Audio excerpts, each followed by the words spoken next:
vamos passar o dia num acampamento romano. Se fôssemos um legionário, certamente seríamos recebidos desta forma. Bem-vindo, legionário, ao exército mais orgulhoso e profissional do mundo ocidental. É graças ao exército que o nosso império é grandioso. Tens uma vida dura à tua frente, mas vais fazer bons amigos. Vais viajar o mundo e ser recompensado pelo teu esforço, com dinheiro e terras quando chegares à reforma. Isto é, assumindo que chegarás lá.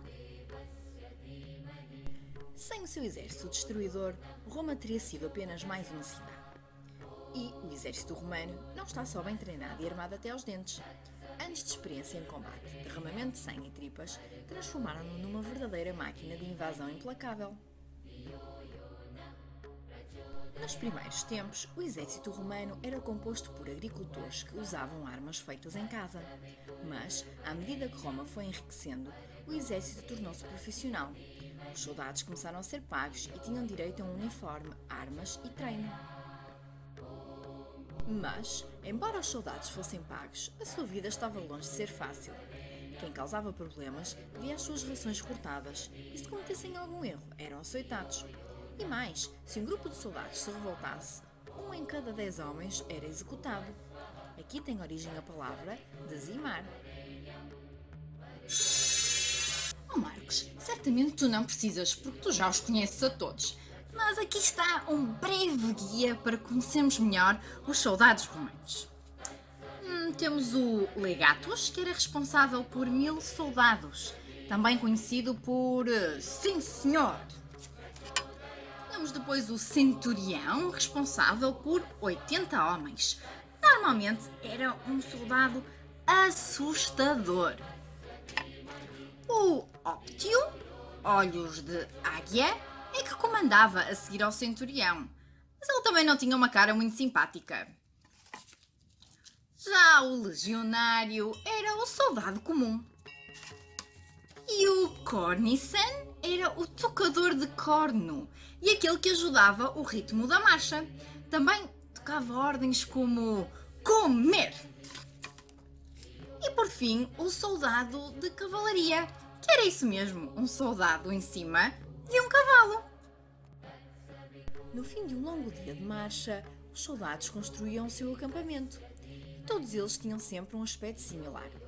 Eram retangulares, a tenda do comandante ficava sempre no meio, pois era o local mais seguro, e à volta do acampamento existia um fosso para os proteger contra os inimigos. Se vires algum exército em marcha, tenta perceber algumas das ordens que lhes são gritadas. Consistit. Intent. Procedet. E expectat.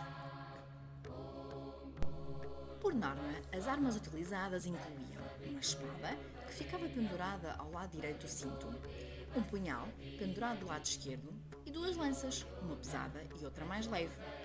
A cada soldado é dado um uniforme, mas o custo deste é tirado do seu salário. O uniforme normalmente incluía uma túnica de lã ou linho, uma capa e uns calções, se estivessem num sítio quente. Por cima da túnica colocava-se armadura de pele ou metal. Estas armaduras são incrivelmente resistentes, mas não cobrem os membros inferiores, por isso, uma facada sorrateira e estarás perdido no chão agarrado à tua perna. Para manter a cabeça segura e inteira, cada soldado usava um elmo em metal. E nos pés, umas sandálias, exceto se a caminhada fosse longa, pois mudavam para umas botas.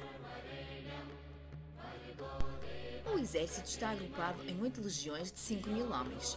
Cada um deles é dividido em grupos mais pequenos, para que todos saibam o seu lugar, a quem obedecer e quem é que manda. Os soldados eram só uma parte das centenas de pessoas que faziam o exército funcionar. Só porque não lutavam não significa que fossem menos importantes. E eles eram o sacerdote ou vidente. Num momento de grande apuro, rezar pode ser a última coisa que te resta. O administrativo encarregava-se, obviamente, da parte administrativa do acampamento. Os engenheiros, que planeavam os acampamentos e os fortes. Não era um trabalho muito cansativo, uma vez que os acampamentos e os fortes iam sempre à mesma planta. E os médicos? Se as coisas chegassem ao ponto de te encontrares com ele, só tens mesmo de rezar. Cada acampamento era, pois, como uma pequena cidade.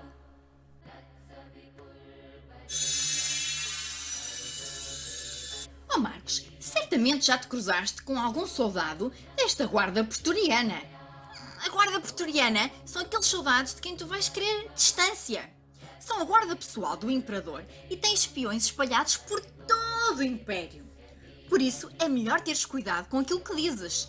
Não vá ao diabo de selas. Então, e quem é quem no acampamento romano? O Aquilífer leva o estandarte da legião, com a águia símbolo do Império Romano. Usa também a pele de um leão por cima da sua roupa. E olha que ele não acha muita piada se fores rosnar para cima dele. O Praefectus Castrorum é o responsável pelo acampamento. Talvez o único a quem podes recorrer se quiseres um sítio mais confortável para dormir. Já o Signifer leva o estandarte da centúria e organiza os funerais dos soldados. Este posto normalmente atrai os homens mais sérios e mal encarados. E o Tesserarius é o espião do exército e aquele que dá a palavra passe do dia aos soldados para poderem entrar e sair do acampamento. Os soldados romanos ficaram conhecidos por duas coisas: a sua ferocidade no campo de batalha e a sua absoluta recusa em se renderem ao inimigo.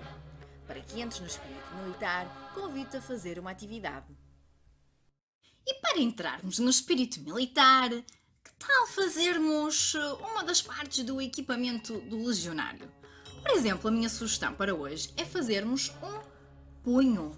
Os punhos que serviam para proteger os pulsos dos soldados. Bom, e neste caso, para fazermos os punhos, só vamos precisar de uma coisa tão simples como um rolo de papel higiênico. E o que é que vamos fazer com esse rolo de papel higiênico? Vamos, precisamente, cortar a meio.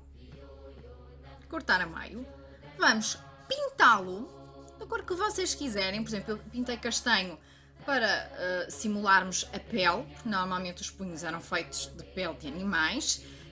E depois decorei o meu punho.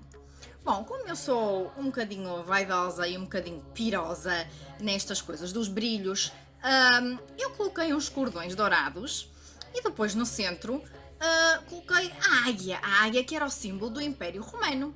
Mas vocês podem decorar da forma como vocês quiserem. É só dar asas à vossa imaginação e criatividade. Olha, neste caso, para decorar o nosso punho, eu usei o papel autocolante, que é muito mais fácil de trabalhar. Por isso, bom trabalho!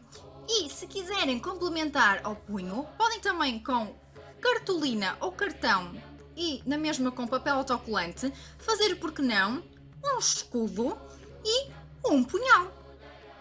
Bom trabalho!